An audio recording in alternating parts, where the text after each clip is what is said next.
Here's the story. Johnny the Mad Dragon, who had my mother up by his side. They were four fans, certainly obnoxious, but full of dragon's pride. It's the story of the great Jesse Godfrey, with Big T Coco and Mr. Rob. The Jesse's crew, so fierce and passionate, and the red V shine true. Till the one day when Donny met young Jesse, and they knew it was much more than a hunt. That this group would form a fiery podcast. That's how we come from the dragon's punch. That dragon's punch. That dragon's punch. That's the way we became the Mad Dragon's punch. Come on, Dragons fans! Fire up! G'day, Dragons fans, and welcome to the wrap-up of the first full round of NRL trials, technically round 2 of the Wixer Preseason Challenge.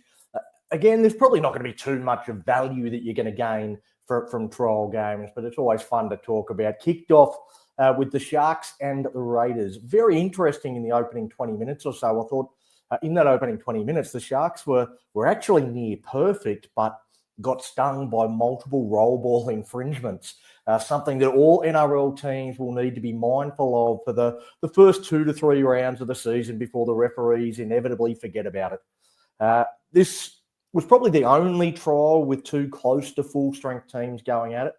Kyo Weeks really busted the game open, setting up the first try, but interestingly, that was the only run Weeks had in the entire game, so make of that what you will. The Raiders, they led 10-0, which was a bit against the run of play, but the Sharks dominated from there, with the Raiders just gifting some tries in the second half. Cronulla, they were pretty impressive. 40 unanswered points is not to be sneezed at. Raiders fans will tell you about the 7-1 penalty count against them, but 40-10 scoreline, I think that tells a tale. Eels against the Knights, Parramatta, they looked very sharp. I know it's hard to get any gauge as both teams were effectively New South Wales Cup sides or worse, but the attacking structure of the Eels was dynamite and exciting. They still conceded 4 tries against a Knights side that was far from impressive, but signs that the Eels might be fun to watch, if nothing else, in 2025. Looking forward to seeing them at closer to full strength against the Tigers this weekend. Well, the Knights, I'm not sure anyone other than the Roosters are looking forward to seeing them next weekend. The Cowboys' depth against the Dolphins' depth saw the Finns give the Cows a bath. Shouldn't really surprise, as both of the Dolphins' feeder clubs played in the Q Cup Grand Final last year, but it does raise some serious questions about the North Queensland depth and pathways development. I don't think it tells us anything about how either team is going to go in the regular season, but 50-8, not a scoreline you want to see against your young, up-and-coming talent. Warriors, they named a strong team against a young Storm team, so the result was always likely to go the Warriors' way. But even so, the Wars piling on 36 unanswered first-half points sent quite a message. I think the Storm looked like the team to beat on paper in 2025, but my big question mark, my only question mark, is their depth. And this game, it indicated that concern might be justified. I still think the Storm are the best team in the competition on the eve of the season, but if they get a few injuries, maybe they could struggle. South against Manly. This game was delayed for 90 minutes. And that is why the Central Coast will never get their own team. Okay, that comment a little bit tongue-in-cheek, but what a shit show. You cannot have any professionally run event delayed for an hour and a half because one person had a medical emergency in the crowd. And it was only because of a doctor in the crowd that got put to work. Otherwise, the game might have been abandoned. Dead set amateur hour. I know it's a trial, but The NRL is a multi-million-dollar organisation that should have things in place to deal with these possibilities. I hope the person in the crowd is okay, and I'm glad that they got the medical attention they needed, but the NRL needs better processes in place. The game itself, it wasn't as close as the scoreline looks. Manly were good, and South's pretty poor. 3 tries in junk time, flat as the bunnies. Again, though, how much do you read into it? Both teams will be a lot stronger for their next hit-outs.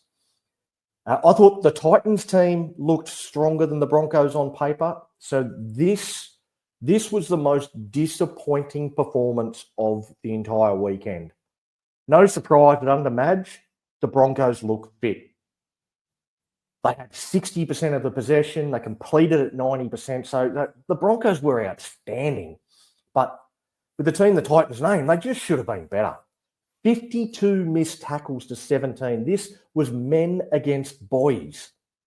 Titans, yep, they had a couple of all-stars that played the night before. Yeah, they'll be a bit stronger against the Dolphins next week, but they want to show a lot more in that doubleheader.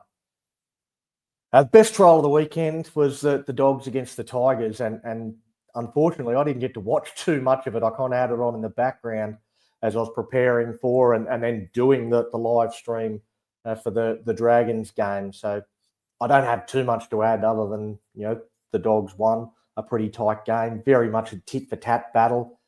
Tigers almost got back level late. They had their chances. Looked like a fun one. I'm disappointed that I didn't really get to watch it. Wasn't really focused on that game, but I'm sure there'll be plenty others out there that'll have more to say on that one. Dragons up against the Roosters, and the Dragons named a stronger team than the Roosters. The opening 15 minutes or so was a really interesting battle, a bit of an arm wrestle. The Roosters, they didn't do much wrong during that period. The Dragons came up with a few errors, but our defence was outstanding. Physically, I thought we were a much better side than them, and against a pretty good middle that the Roosters put out there. So I think our middle forwards did a fantastic job in Toby Couchin, Emre Gula, and Jack DeBellin, getting over the top of a reasonably strong Roosters middle. Because we won that physical battle early, we then got on top once we got down the other end and got our chances. Cole Flanagan, he put on a bit of a show. It was a show and go to score the first, and he sets up the next 2 tries. And at 18-0, that's about where the NRL trial finished. Holmes, Ilias, Gutherson, they all went off. Then at halftime, most of the rest of the NRL players called it a night. The New South Wales Cup trial, as it was for the next 50 minutes or so, that was an 8-all draw. Both teams having some youngsters impressed. I think when you look at the young talent, particularly New South Wales, I don't watch the Queensland junior reps or anything like that, so I don't know too much about the north of the border, but certainly in New South Wales, I think the 3 most impressive sets of juniors are the Roosters, the Dragons, and I'll chuck the Bulldogs in there as well. So this was 2 very good young groups going against each other in that last 50 minutes and finished 8-all. So I think that was overall a pretty good performance from the Dragons. A pretty average weekend of trials, if I'm honest. Would have liked a few more close, like the Tigers and Bulldogs game. There was a lot of blowouts, a lot of games that I know the result doesn't matter, but it's always nice to watch a close game, particularly when you're a neutral.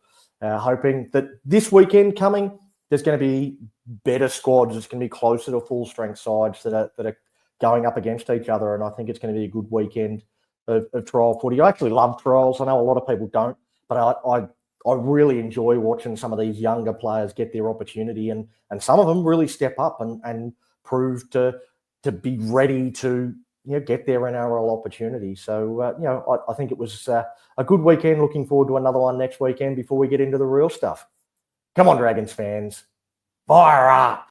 Coco is at Pell's heart, she wears it on her sleeve.